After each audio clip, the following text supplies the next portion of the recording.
Halfway through Wake Up Dead Man, Rian Johnson's third Knives Out mystery, I was stuck. As I was watching the film, I tried to put pieces together to figure out the twist or the mystery before the film could show me, and I had no idea which piece went what way. I was jumping to conclusions and making guesses with no viable evidence. I could tell it was ruining my own experience with the film. It was frustrating me, while also stopping me from actually soaking in the film. So, I laid back and decided to just turn my brain off. I was still paying attention to the film and thinking about what I had to say, but I stopped trying to compete with it. I stopped trying to find all the answers before it was shown to me. I let myself go along with the ride and waited to see what the film had in store for me. And in my relaxation, I was enjoying myself much more. I didn't pause the film to brainstorm ideas or talk over the film trying to point out details that might be evidence. I waited till the end of the film to collect my thoughts, what I took away from it, what touched me the most, what it reminded me of, and how it used its craft to help convey its message and theme. Doing this after the fact not only improved my experience while watching the film, but it also helped me to better appreciate it. I remember when game theory blew up. I remember when his theories were mostly fun thought experiments, some just dumb ideas, and others an excuse to teach something. None of his theories were ever really meant to be taken seriously. That's why they always ended with, "That's just a theory." They were usually massive claims that seemed silly and out there, but hey, it didn't matter. It was all in good fun. And then he made the Five Nights at Freddy's videos. Very quickly, he was no longer seen as the guy making goofy but somewhat educational theory videos. In just over a year, he became the lore master. He was who the fans turned to, hoping he could crack the hidden truths and make sense of Scott Cawthon's f***ed storytelling. Now, MatPat never stopped making educational, lighthearted videos, but usually the ones that would blow up and are at the top of his most popular list tended to be the ones where he tried breaking apart every little detail of a FNAF game. These videos attracted millions of views and millions of people who would rewatch them over and over. Usually children who are only just starting to engage with media on a more intelligent level. These theories likely being their first introduction into media literacy and analysis outside of school. A channel that typically didn't take their subject matter seriously gained a following that treated their words as gospel. MatPat was making sense out of the senseless, uncovering something the creators kept hidden. A large amount of those viewers started to see other media outside of FNAF in this same way.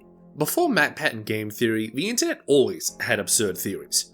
What if Adventure Time was all a coma dream? What if Nick Fury and Jules from Pulp Fiction were the same person? What if Jet from Titanic is a time traveler?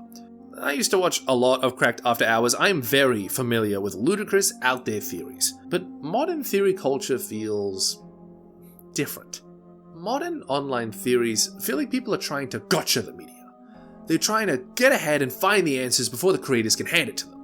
Because of this, almost every one of these videos become irrelevant the second a series is finished, and we have all the answers. This opposes how most game theory videos were written. Most were and are about subjects that are already whole, and focused on finding odd readings on the text. Weird, and sometimes very stupid readings, but ones that you can still give the time of day to after engaging with the subject matter. Do they really do barrel rolls in Star Fox? Could Super Mario RPG be in the same world as God of War? Could there be something sinister inside the companion cube? Is Mario a communist? But now, we have people making the same outlandish theories with no tongue-in-cheek. And nowhere is that more evident than in how people talk about the Amazing Digital Circus.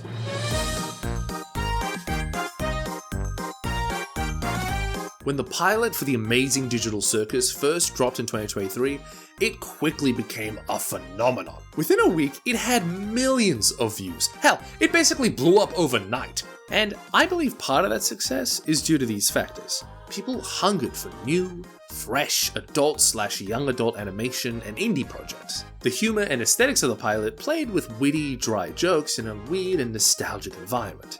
And of course, the mystery of the circus. And also Kid Slop, and I don't really want to talk about that part. He don't got internet. Pomni can't remember her name. We know nothing about her. The other people in the circus know almost nothing about the circus. Characters can abstract, there is constant talk about a possible exit, and a company logo keeps showing its face. So of course, from this spun theories. The same type of theories we're all too familiar with. Granted, this was just the beginning. It always felt like this was more brainstorming what direction the series could take, trying to take anything we could from the pilot and throwing ideas back and forth. How long do we think people have been here? Do we think Kane is malicious? How did Pomni get here? Are they plugged up to something? Dead? AI? Is one of them a developer? Is Pomni Jesus? There were massive jumps in conclusions with almost no evidence because we had no evidence. What we were given was very little to work with. We didn't know just how dark the series was willing to go, how optimistic it was. All we knew was what was there in front of us, and we fought to make sense of it. Episode after episode, we were handed more information, a better idea of how the circus works, of who the characters are. We started to see the type of writer Gooseworx was, and the direction she liked taking her stories. Come episode 7, theories have been disproven and more evidence have been handed to us. Logically, this should have narrowed the paths down, eliminating theories that now seemed impossible, and with the extra information and hints, we should have had theories taking these elements and crafting predictions rich with reasoning and evidence. And yet, we are still getting the same baseless speculation. Rather than eliminating theories, people refuse to let go of them, or they create new ones that ignore prior context and evidence. Theories that take a few hints from an episode and blow them out of proportion. Jack said Kane lies. That means he always lies. So whenever Kane has said something, he always means the opposite. Kane causes all abstractions, every single one, and he forces people to abstract. Abel was a real human being and not an NPC from the beginning. All the NPCs are all actually humans. Jax had a daughter who was actually Gangle, and he ran her over and is trying to avoid the consequences. Huh? Almost all of these theories are so easily disproven simply by paying attention to the series and what it's trying to say. Take the Abel theory, for example.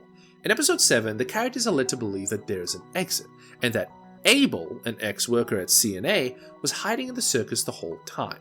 He makes a plan for them to get out, but tells them to keep Kinga in the dark as much as possible because he also was an ex-CNA worker and can't be trusted for reasons.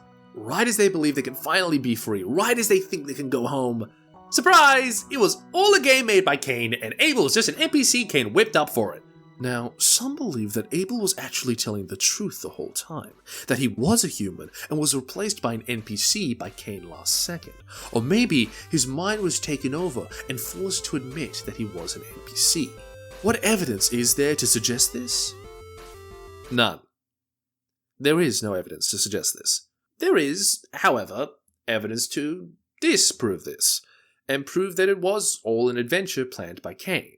Throughout the episode, Abel avoids a lot of important questions asked by the gang. When pressed by Ragatha about why they aren't allowed to tell Kinga, Abel simply ignores them and says a variation of the same answer he told them before. Hey, don't keep information from us if you know something. What happened between you and Kinga? It'll be clear soon enough. When asked by Jax about how Abel can prove he is human, he doesn't. I've been here longer than any of you. I, helped create this place. I'll explain more when we're in the room, but for now, please just trust me. There are slips, like Abel saying he'll draw a face on himself so they can tell him apart from the other blank NPCs. Or when Pomni tries to have a heart-to-heart with him before entering Kane's office. When we all get out, I'll buy you a beer. Make the right choice. At first, make the right choice could seem like an ominous beg by someone taking the situation deadly serious. But it also sounds like an emotionless NPC repeating dialogue, not having a script prepared for Pomni's discussion. On Abel's plans, there are character names, info about the possible pods the humans are kept in, and descriptions of the circus. But in the corner is a very familiar bee scribbled out. The same bee that Kane is obsessed with, drawing on every piece of paper he gets his hands on. To me, very much implying that Kane drew up these plans and couldn't help himself from putting at least one bee. When Kinga is told about the possible exit, he's confused, and a lot more confused when they mention his co-worker, Abel. We met up with Abel. He says he was one of the original programmers and he knows how to shut off the game and free us. Who? And when Abel is talking about escaping, he emphasizes twice that Kane would be left behind by everyone, alone. Which, now, knowing where this leads, is obviously Kane trying to make them feel guilty for possibly abandoning him. And last of all, do you really think the way to leave the circus would not only be a big, obvious computer screen, but one with 2 big buttons? Does that not seem too simple? Too obvious? Why is there even a button to stay? Why was it even here if CNA didn't want anyone getting out? Looking at it from outside the show, why would Goose do this? One of the main elements of this episode was showing how far all the characters have come. Almost all of them trust each other and are more comfortable with themselves. Zubul is starting to feel comfortable in their body. Gangle has learned to be happy without a comedy mask. Ragatha is being kinder to herself and isn't afraid of confronting someone. The general circus is a lot more understanding of Kinga's condition, and Pomni has grown closer, personal relationships with almost everyone. Everyone but Jax. Jax keeps distancing himself and is on the edge of his rope, teetering between abstracting and not. He refuses to take Pomni's hand. He refuses to take their situation seriously, and in the end, he makes a decision that might have killed any chance he had in rekindling some kind of friendship with the others. The episode also shows us how little Kane understands the players. Be it his ego or his programming, he simply can't fathom why the others would ever want to leave the circus, and has caused an even bigger rift between himself and the others with zero intention of doing so. From a storytelling standpoint, it makes zero sense for Gooseworx after all of this to backtrack and go, no, actually, that was the exit and it was all real and Abel was a human. What would be the point of that? Why do that? Because it's tragic?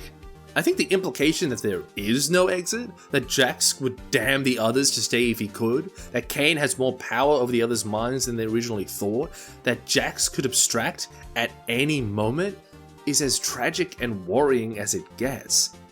To push it even further by saying that everything Abel said was true, that they are in pods, that Abel was a human, would just be dark and edginess for dark and edginess sake. And that's just one theory. So many theories have little to no evidence, so little basis in the actual text itself. They're simply the same theories we saw at the beginning. People making insane predictions and jumping to conclusions. Now, you may hear me say all this and ask, why care? Why does it matter that other people are coming up with theories and ideas for the show? Even if they don't make sense, they aren't doing any harm, and most aren't forcing them on other people. Why feel so passionately about it? Which is an understandable question. Most theories are inoffensive, and theories in general are usually made out of love for something. But my issue is that we have seen an oversaturation of these theories.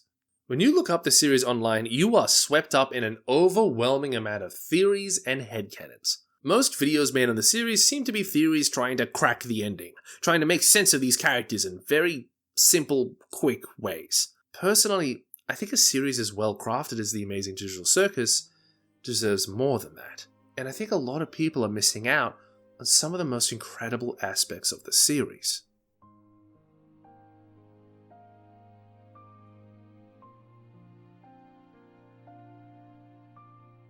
When you gaze further into the story and take some time to think and break it apart, actually trying to read the text it is providing us, treating it like a human story with themes and ideologies, you start to look past the face of the text and see the body. You see the heart of it, what it represents and says about life. Hopefully, what you take away from it can help you better understand the world you live in after seeing it through an artist's perspective. But baseless speculation that we are so used to tends to stare at the face and then make up body parts that go nowhere. Missing out on more of the text, missing out on the soul of the text and what it's saying. The reason I am making this video is because I desperately want to see people push themselves. I hope I can see people's unique perspectives when they break apart episodes and story beats. There are episodes like episode 4, Fast Food Masquerade, that I haven't been able to nail a reading on. I can't fully wrap my head around what Goose might be trying to say with the episode, and the possible analogies at play. I can see parts of it and relate to some, but I would love to see someone break it down and show what the episode means to them. That's one of the reasons why people watch video essays, or hell, why people enjoy essays as a whole. We want to see others' opinions, ideas, takeaways. We want to hear what they have to say and see if we are introduced to something new, or if we disagree. My video before this was about episode 6 of Digital Circus, and the comments were filled with people saying they loved my reading and breakdown, and they wish they saw more breakdowns like this. But that's the incredible part. You can do that. You can make a video, write a review. You might have something to say and a unique perspective. I don't want this video to be me complaining about too much Digital Circus content or me wanting people to stop making videos and theories. No.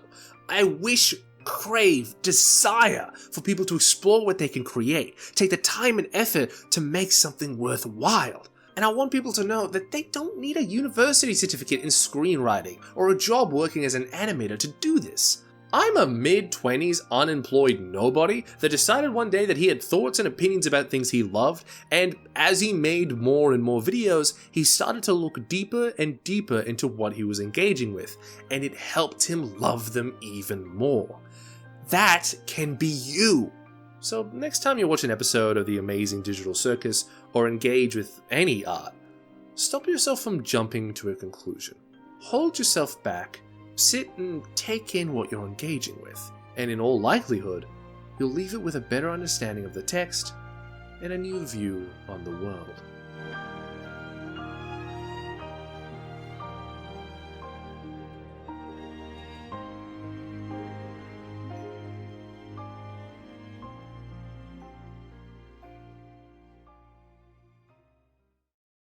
A lot of people were hoping I would make a video on episode 7 of Digital Circus after my previous video, and after watching the episode I was stumped on what I would even write about. It wasn't until I saw people's reaction to it that I realized I had something I wanted to say. I really hope this doesn't come across as me dissing on theory videos or brainstorms because I do adore that stuff. I just wish people took more time and effort into crafting them. One of the factors that made me want to make this video was this theory and reading someone came up with in the TB Discord server for creator TB Sky. I thought it was so fascinating and well thought out that it made me wish we saw more of this kind of thinking come from the fandom. If you've made it this far, make sure to give the video a like to help it out and hype it as well if you want. Last video made it to the top 100 most hyped videos of the week in the US, which is crazy.